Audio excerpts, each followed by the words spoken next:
So tell us a little about Mr. Grandjany's playing career. He made most of his playing career doing recitals and concerti, right? Yes. He started out playing, as I said previously, that his harp studies were completed by the age of 13 in 1904.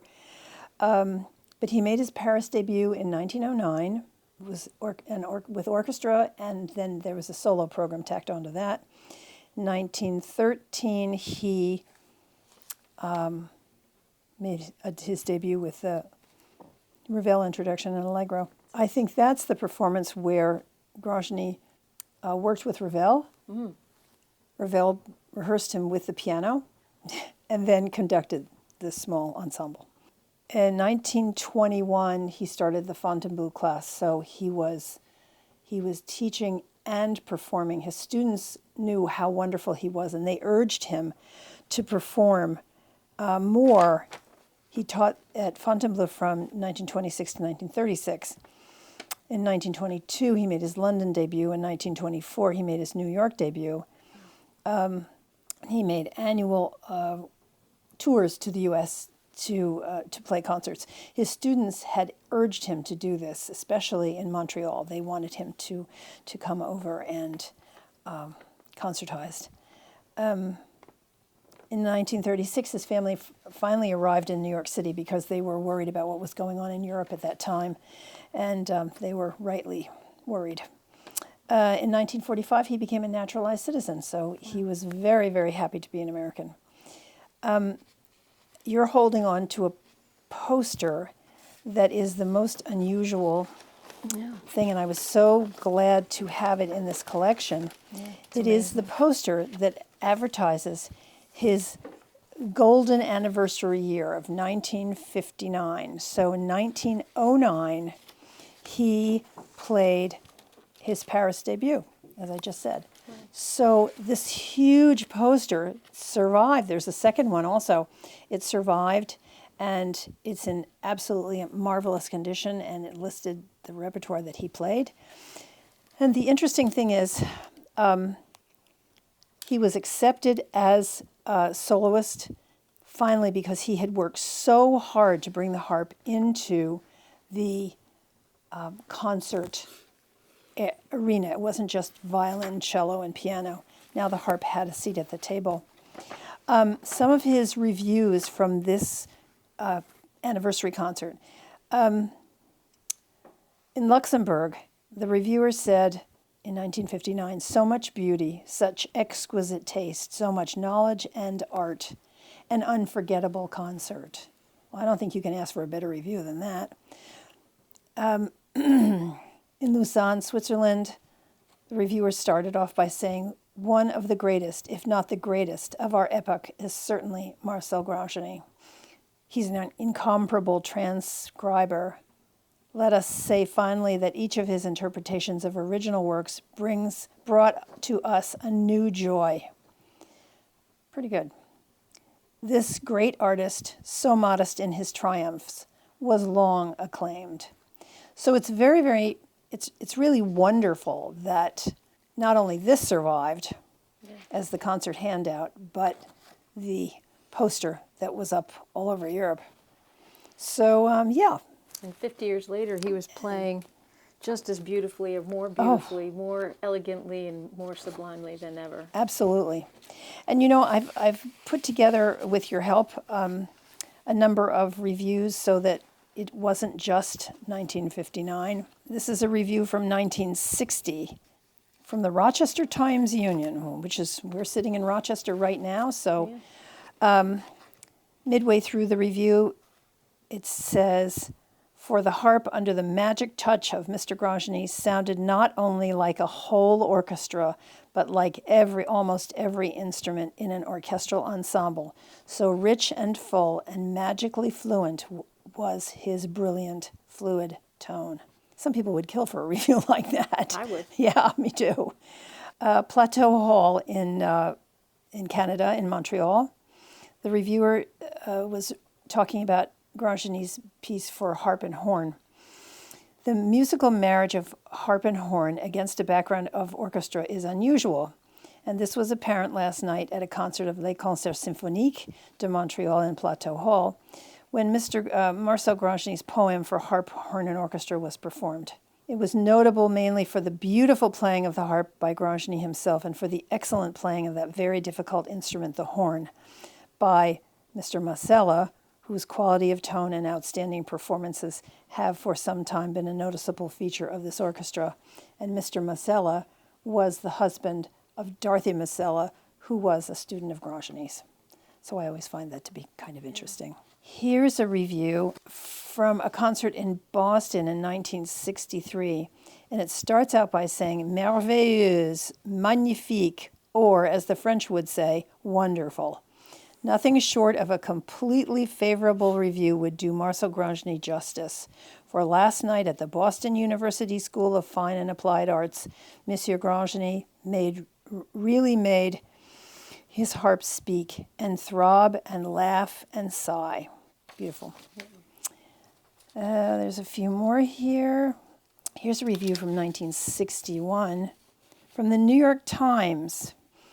Everything was realized with taste and performed with a special kind of elegance.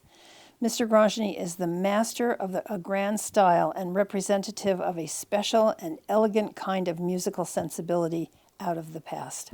Then there's a review from 1936 from the New York Times, whereas the reviewer says, the harp is no limited instrument in Mr. Grandjany's hands. It rises to artistic heights. The elegance of his style, the rich, subtle gradations of tone, coupled with his innate musical sense, are well known. Pretty good. Yeah. Then there's a wonderful review from Canada. And this is a very interesting one because the Earl of Athlone and Princess Alice, who was the wife. She was his wife, and she was, as I recall, the longest living grandchild of Queen Victoria. Yes, she was. She died in, what was it, 2000? I forget now. Yeah, reasonably, certainly in this century. It was a long time. And she attended, so he had royalty at his concert. So he had royalty at the concert, yes, big spread in the newspaper. Whatever doubts may have been entertained about a Montreal's audience's reaction to the harpist as guest soloist were dispelled last night by the tremendous ovation that greeted the excellent playing of that very fine artist, Marcel Grandjany. The celebrated French harpist was appearing at the Plateau Hall with the orchestra of Les Concerts Symphoniques under the direction of Vladimir Golshman, the regular conductor of the St. Louis Symphony Orchestra. Besides the two numbers in which he was heard with orchestra, Grandjany had to play no less than 4 encores. Wow.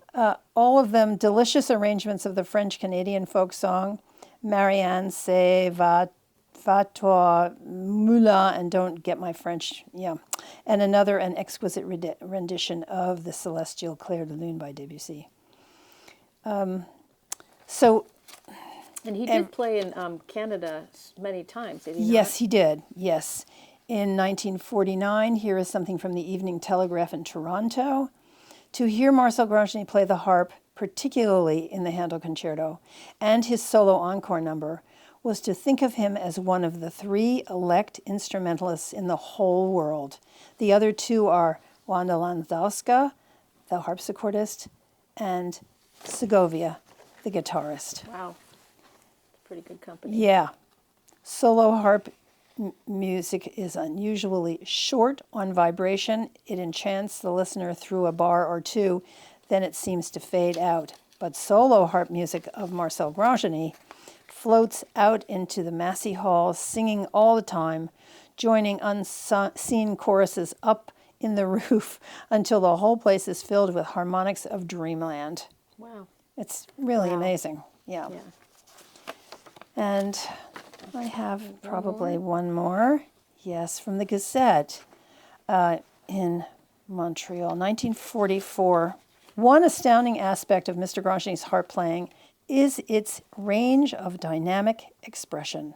For those used to the harp as a means of merely coloring and decorating the musical concept, this kind of execution opened up an entirely new vista. Indeed, there were times when, on the count of sound alone, it was hard to believe that this was a harp and nothing more. And so everybody mentions his sound, how it carries, how beautiful was his playing, how stylish, and the idea that the harp could be more than just a harp, that it was almost an orchestra in and of itself. yes, And the fact that that first review spoke of that is fascinating to me. And as I recall from my studies and my research, Mr. Grandjany composed with that symphonic concept too. He did. So many of his solo harp works were meant to evoke different instruments and almost a symphony orchestra all in themselves. Yes. Like the Rhapsody. yes, And it's when you listen to his performances of it, you really hear that. hear and it. Clearly everyone else did yes, too. yes. And he said at one point in time, to me, the harp is a symphony. And that's why I write these pieces, because all of the instruments are here in just my instrument. So, yeah. Speaking of hands, Speaking of hands. next to the hands Yes, is the big bronze of Mr. Grandjany's yes, huge hands. yes. I mean, they're very, very, very large, with a big open palm and very flat, square fingertips. And yet the fingertips were very well cushioned. And so that enabled him to produce this incredibly beautiful sound